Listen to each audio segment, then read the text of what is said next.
Ladies and gentlemen, this is DIY at Chara Create. I am in the bathroom right now because I am working on this bathroom, but today I need to fix the radiator. I will show with you.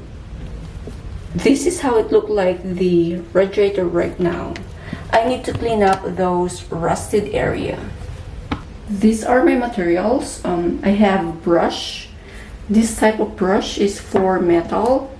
I have sand also, and this type of paint, it's for metal and wood, and this is acrylic latex for indoor and outdoor. And I have a brush also, angled brush.